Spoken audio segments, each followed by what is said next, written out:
রহমান রহিম। আমি সুষম সরকারি কলেজ থেকে অনলাইনে ক্লাস নেওয়ার জন্য আজকে এসেছি।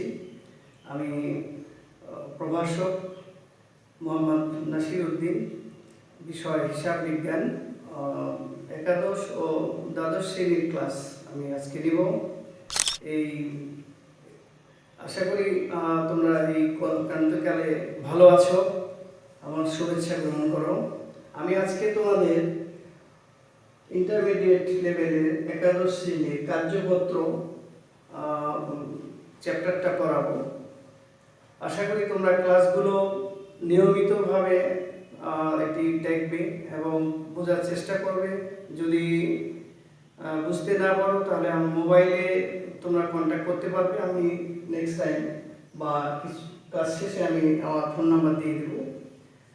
তো আজকে তোমরা কার্যপত্র সম্পর্কে আজকে আলোচনা করব। আমি এই অধ্যায়ে আমরা যা শিখতে পারবো সেটি হচ্ছে 1 নম্বর, কার্যপত্র কাকে বলে বা কার্যপত্র কি, এই বিষয়ে আমরা আজকে জানতে পারবো। কার্যপত্র কত প্রকার বা এটার প্রকৃতি কি, সেই বিষয়ে আমরা জানতে পারবো। হিসাবের সমন্বয় প্রক্রিয়া বা সমন্বয় সাধন কিভাবে করতে হয় সেটি আমরা আজকে জানতে পারবো। চূড়ান্ত হিসাবের বিভিন্ন ধাপ যা একটি পৃষ্ঠায় প্রদর্শন করা হয় সেটা আমরা আজকে কিভাবে প্রদর্শিত হয় সেটা জানতে পারবো। হিসাব বন্ধকরণ বা সমাপনী যায় লিখন, সেই বিষয়ে আমরা আজকে জানতে পারবো। এই অধ্যায় থেকে প্রতি বছরই আমাদের এখানে একটা ইম্পর্টেন্ট চ্যাপ্টার, এখান থেকে প্রশ্ন হয় এবং বাস্তব ক্ষেত্রেও হিসাব বিজ্ঞানের এই চ্যাপ্টারটা প্রয়োগ আছে।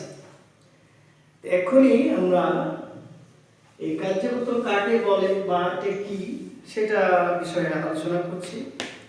কার্যপত্র হচ্ছে হিসাব, আমাদের যে বিভিন্ন ধাপ আছে সেই ধাপগুলো সম্পর্কে তোমরা জানো যে হিসাব লিখন থেকে চূড়ান্ত হিসাব এবং বছর শেষে বা একটা নির্দিষ্ট সময় শেষে আমরা এটা একটা প্রতিবেদন তৈরি করি, যেটা হিসাব কার্যক্রমের শেষ ধাপ। তো এখানে এই চ্যাপ্টারে বা এই অধ্যায়ে আমাদের রেওয়ামিল তৈরিকরণ থেকে চূড়ান্ত হিসাব প্রণয়ন পর্যন্ত একই পৃষ্ঠায় বহু ঘর বিশিষ্ট একটা ছকের মাধ্যমে দেখানো হয়, সেটাই হচ্ছে কার্যপত্র। অর্থাৎ এটি চূড়ান্ত হিসাব প্রণয়নের পূর্বেই আমরা একই টেবিলে একটি ছকে বা একটি পৃষ্ঠায় এই রেওয়ামিল পরবর্তী সমন্বয়ের পরে হিসাবের চূড়ান্ত হিসাবের যে ধাপগুলো, বিশেষ করে সমন্বিত রেওয়ামিল দেখানো হয়। সমন্বিত রেওয়ামিলের পরে চূড়ান্ত হিসাব প্রণয়নের এই লাভ লোকসান বা আয় ব্যয় বিবরণী সেটি দেখানো হয়। এরপরে আর্থিক অবস্থার বিবরণী, এটিও এক পৃষ্ঠায় দেখানো হয়। এটা আমরা বলতে পারি চূড়ান্ত হিসাব প্রণয়নের পূর্বে একটা খসড়া বা একটা খসড়া কার্য, যেটা আমরা একই পৃষ্ঠায় দেখাতে পারি, সেটা আমরা পরবর্তীতে ছকে দেখাবো। এই পর্যায়ে কার্যপত্র কত প্রকার সেটা আমরা একটু আলোচনা করব। এই কারণ এই চ্যাপ্টারটা সমাধান করতে হলে এই বিষয়গুলো একটু আমাদের স্পষ্ট হতে হয়, মানে পরিষ্কার হতে হয়। কার্যপত্র কত প্রকার সেটা আমরা যেটা করে থাকি সাধারণত 8 ঘর বিশিষ্ট, 10 ঘর বিশিষ্ট এবং 12 ঘর বিশিষ্ট। সাধারণত এক মালিকি কারবার প্রতিষ্ঠানের চূড়ান্ত হিসাব বা কার্যপত্র যদি আমরা প্রদর্শন করি সেটা ওই 8 এবং 10 ধাপ, এই দুটি আমরা এখানে দেখাই। আর কোম্পানি বা মাল্টিন্যাশনাল কোম্পানির ক্ষেত্রে 12 ধাপ বিশিষ্ট এখানে কার্যপত্র হয়ে থাকে। আর এই কার্যপত্র করতে হলে হিসাবের সমন্বয় প্রক্রিয়া বা সমন্বয় সাধন কিভাবে করতে হয় সেটা আমাদের বুঝতে হয়। যেমন প্রতি বছরের আমাদের হিসাব হিসাবে লেনদেন সংগঠিত হয়, সেই লেনদেনগুলো আমরা প্রথমে জাবেদায় লিপিবদ্ধ করি, তারপরে সেটা খতিয়ানে স্থায়ীভাবে পাকাপাকিভাবে আমরা লিপিবদ্ধ করি। এরপরে খতিয়ানের যে জেরগুলো হয় উদ্বৃত্ত, অর্থাৎ ডেবিট উদ্বৃত্ত, ক্রেডিট উদ্বৃত্ত, এই উদ্বৃত্তগুলো নিয়ে আমরা রেওয়ামিল তৈরি করি, যেখানে হিসাবের গাণিতিক শুদ্ধতা বা গাণিতিক পরিশুদ্ধতা যাচাই করা হয়। অর্থাৎ খতিয়ানগুলো বা প্রত্যেকটি হিসাবের হেড অনুযায়ী হিসাবগুলো সঠিক আছে কিনা এটা যাচাই করার জন্য আমরা রেওয়ামিল তৈরি করি। কিন্তু একটা নির্দিষ্ট সময় শেষে কিছু লেনদেন অসম্পূর্ণ থেকে যায়, যেগুলো সমন্বয় লেনদেন বা সমন্বয় যা হিসাবে এখানে পরিচিত বা আমাদের বুঝতে হবে যে বছর শেষে কিছু লেনদেন থেকে যায় যেটা বাকি থাকে, অথবা হিসাব বিজ্ঞানের ভাষায় বকেয়া বলা হয়। যেমন আমরা 50,000 টাকার পণ্য ক্রয় করেছি, 40,000 টাকা আমরা পেমেন্ট দিয়েছি, কিন্তু 10,000 টাকা এখনো বকেয়া রয়েছে, এটা সমন্বয়। এরকম ঘর ভাড়ার ক্ষেত্রে সাধারণত ঘর ভাড়া অগ্রিম দিতে হয়। এই দেখা গেছে বছর শেষে বা একটা নির্দিষ্ট সময় শেষে কিছু ভাড়া আমাদের অগ্রিম আমরা পেমেন্ট দিয়েছি বা প্রদান করেছি, সেক্ষেত্রে এটা সমন্বয় বলা হয়। আর কিছু কিছু লেনদেন হিসাবে লিপিবদ্ধকরণ বাদ করে যায়, সেটাও একটা সমন্বয়। এইভাবে এই সমন্বয়গুলো এই কার্যপত্রের একটা নির্দিষ্ট কলাম বা ছকে দেখাতে হয়। এরপরে চতুর্থ, চূড়ান্ত হিসাবের বিভিন্ন ধাপ একটি পৃষ্ঠায় প্রদর্শিত হয়। যে চূড়ান্ত হিসাবের বিভিন্ন ধাপ, এগুলো আমরা একটু সংক্ষেপে লিখতে পারি। সেটা হলো আয় বিবরণী,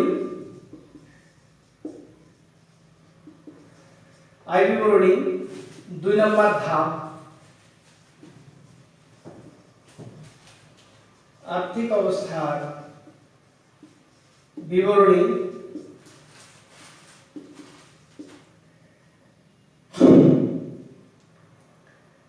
এই দুটি আধুনিক হিসাব বিজ্ঞানের বা নীতিমালা অনুযায়ী এখন বিশেষ করে আমেরিকান পদ্ধতিতে এই দুটি আমাদের ওয়ার্কশিটে দেখাতে হয়। এই আয় বিবরণী তোমরা জানো যে একটা নির্দিষ্ট সময় শেষে প্রতিষ্ঠানের লাভ এবং ক্ষতি কি হয়েছে সেটা পরিমাপ করা বা সেটা ফল যাচাই বাছাই করার ফল জানার জন্য আমরা আয় বিবরণী তৈরি করে থাকি। এই আয় বিবরণীও বহু ধাপ হয়, এক ধাপ হয়, সেটা ওয়ার্কশিটের ক্ষেত্রে এটা শুধু এক ধাপই আমরা এখানে প্রদর্শন করে থাকি। আর আর্থিক অবস্থার বিবরণীও আমরা এখানে একটা নির্দিষ্ট তারিখে, একটা নির্দিষ্ট সময় শেষে, একটা নির্দিষ্ট তারিখে কত টাকা সম্পদ বা কত টাকার দায় রয়েছে সেটা আমরা এই আর্থিক অবস্থার বিবরণীর মাধ্যমে প্রদর্শন করে থাকি। আমি ওয়ার্কশিটের বা কার্যপত্রের আমি ছক এঁকেছি, তোমরা ব্ল্যাকবোর্ডে হোয়াইট বোর্ডে লক্ষ্য করো।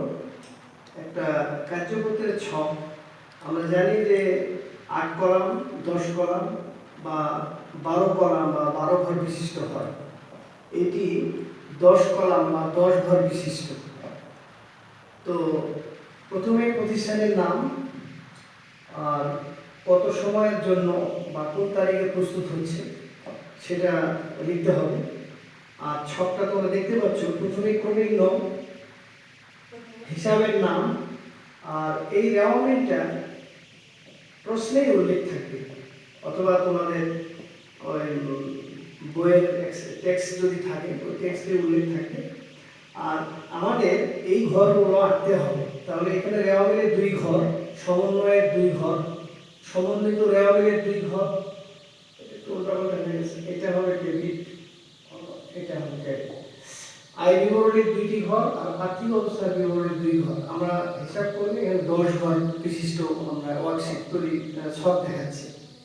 এখানে এই রেওয়ামিলের এই আইটেমগুলো আমরা দেখতে পাচ্ছি, মূলধন আছে 20 লাখ, আসবাবপত্র 20 লাখ, পণ্য ক্রয় 5 লাখ, পরিবহন 10,000, বেতন হিসাব 1,90,000, আর পণ্য বিক্রয় আছে 7 লক্ষ।